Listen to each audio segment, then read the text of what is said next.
بسم اللہ الرحمن الرحیم۔ آج ہم ایک ایسا ٹاپک ڈسکس کریں گے جس میں اگر ایک پرسن اے کسی دوسرے پرسن بی کو انسٹیگیٹ کرتا ہے، ابھارتا ہے، مائل کرتا ہے کہ وہ کسی تیسرے پرسن یعنی سی کے کھانے میں زہر ملا دے یا اسے جو ہے وہ جان سے مار دے، تو بی جو ہے وہ سی کی بجائے اگر ڈی کے کھانے میں زہر ملا دیتا ہے،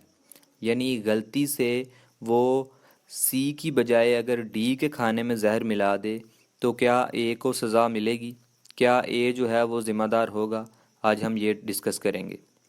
سیکشن 111 ہے پی پی سی کا،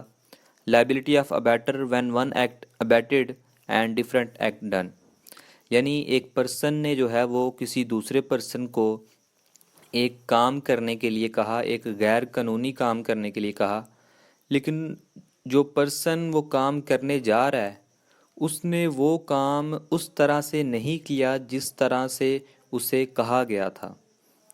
یعنی جس طرح پہلے اگزامپل بتائی گئی ہے کہ اگر اے پرسن جو ہے وہ بی کو ابھارتا ہے، اسے مائل کرتا ہے کہ وہ سی کے کھانے میں زہر ملا دے،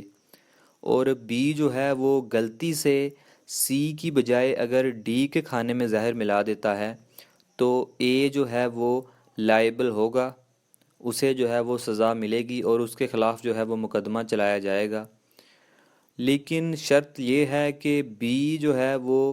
اس کے مائل کرنے پہ اور اس کے ابھارنے پہ اس نے جو ہے وہ یہ غیر قانونی کام کیا ہو، یعنی اس نے یہ جو حرکت کی ہے، غیر قانونی کام کیا ہے، اس نے یہ جو جرم کیا ہے وہ اے کے ابھارنے پر کیا ہو، اے کے کہنے پر کیا ہو، تو پھر جو ہے وہ اے کو سزا ملے گی۔ اور قانون میں یہ ایسے ہی سمجھا جائے گا جیسے کہ اے نے جو ہے وہ بی کو انسٹیگیٹ کیا تھا، ابھارا تھا کہ وہ سی کو نہیں بلکہ ڈی کے کھانے میں ہی زہر ملائے۔ یعنی یہ ایسے ہی سمجھا جائے گا کہ جیسے اے نے بی کو اسی لیے ابھارا کہ وہ سی کی بجائے ڈی کے کھانے میں زہر ملائے، اور اس طرح جو ہے وہ اے لائبل ہوگا اور اسے جو ہے وہ سزا ملے گی، اور جس نے یہ جرم کیا ہے وہ بھی لائبل ہوگا اور اسے بھی جو ہے وہ قانون کے تحت جو ہے وہ سزا دی جائے گی۔